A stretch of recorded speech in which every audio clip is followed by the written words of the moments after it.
seria um mundo sem carne? Quais seriam os impactos para os animais, o meio ambiente e até para nós humanos se nos tornássemos todos veganos? Em O Fim da Carne, o cineasta alemão Marc Pierschel nos propõe essas questões. E para tentar imaginar essa realidade, ele percorre vários países, conversa com especialistas no assunto e descobre experiências que vão desde empresas pioneiras em fabricar produtos veganos, na Alemanha, até a primeira cidade onde ser vegetariano é lei, na Índia.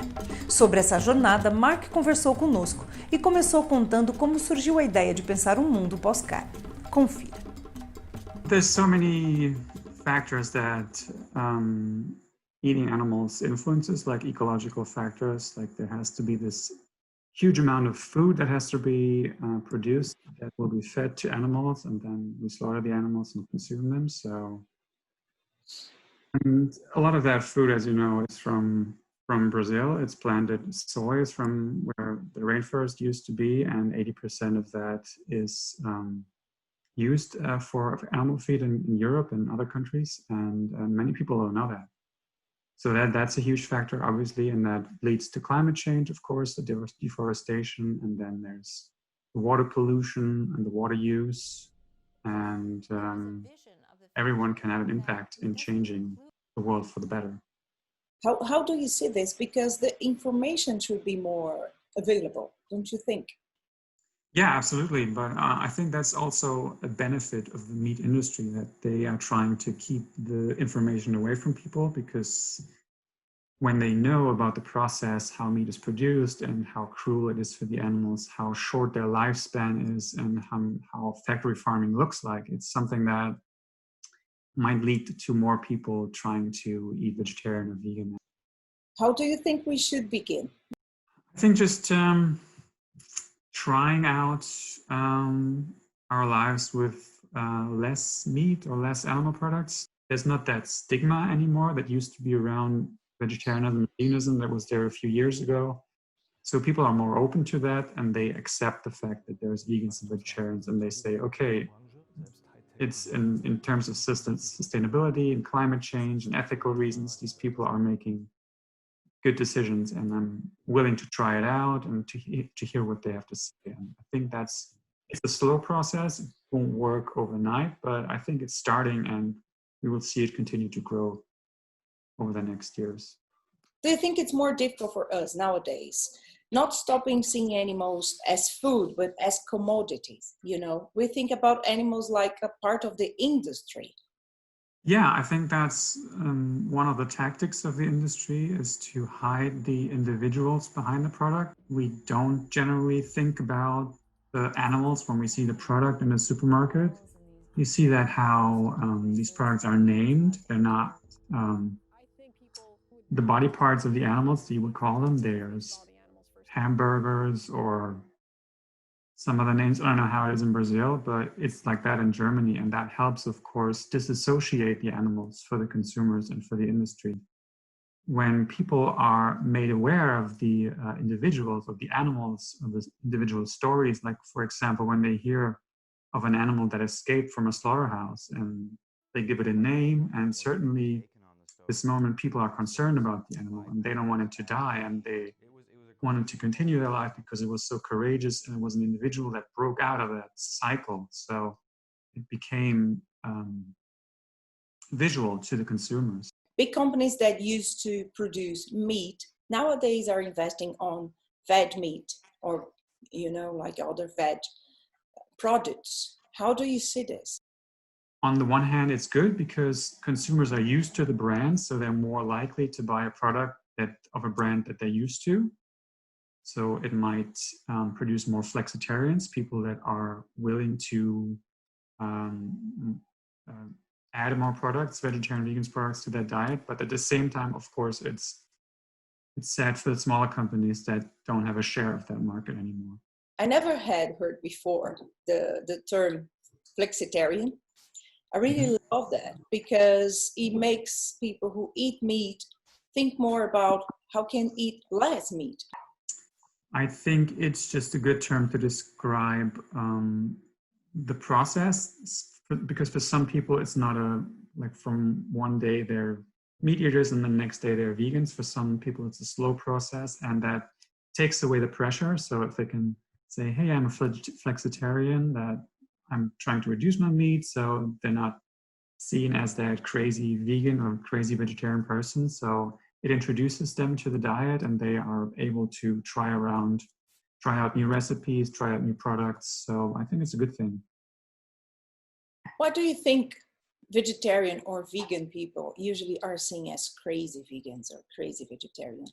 Because I think it's as radical as being vegetarian is eating meat every day.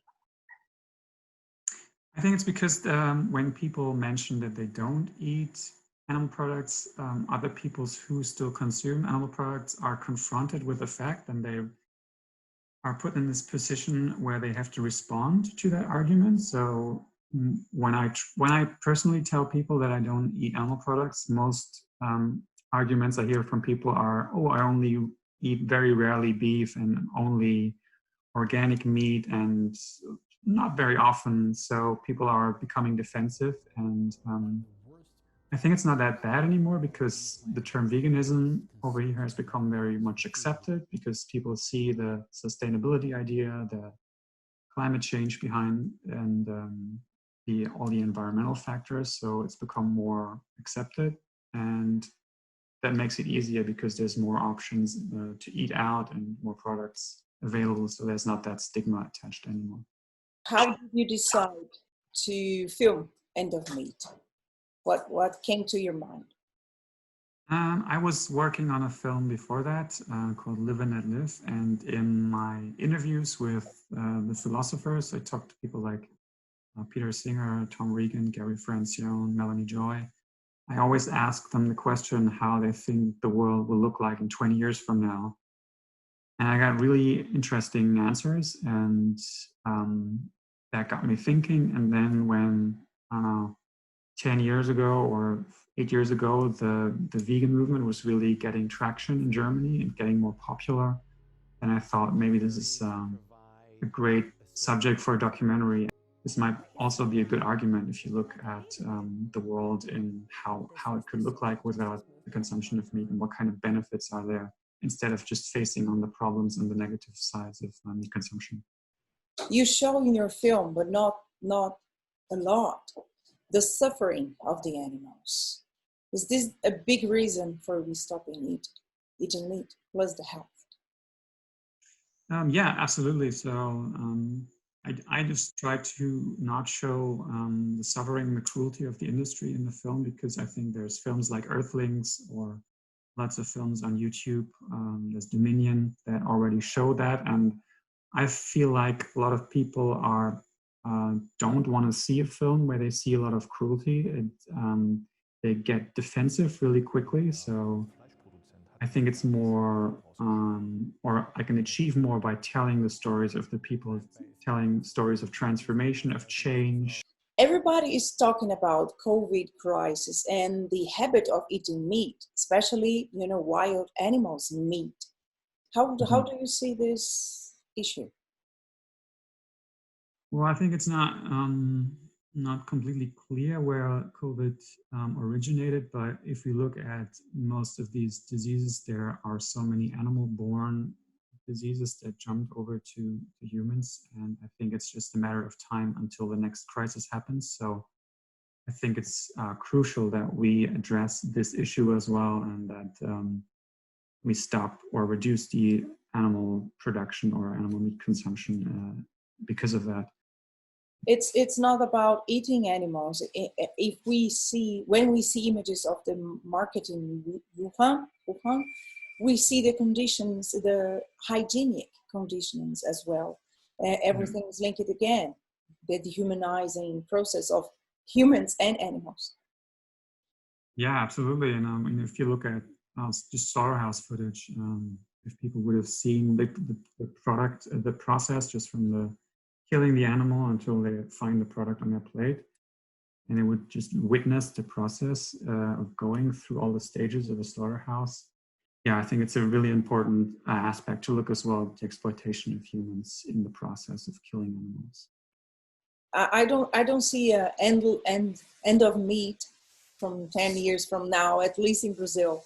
But if we change some habits, I would be happy. Yeah, we shouldn't lose hope and try to be hopeful for the future, even though if you look at the numbers, it's difficult sometimes, but there's so many hopeful stories and uplifting stories that we should tell the world, and I hope my film can be a part of that as well. Thanks a lot. Bye. Esse foi Marc Pierschel, nos ajudando a pensar no futuro com certeza mais equilibrado. Mostra Ecofalante 2020. Fique ligado na nossa programação. Tem muito mais filmes e mais conversas como essa.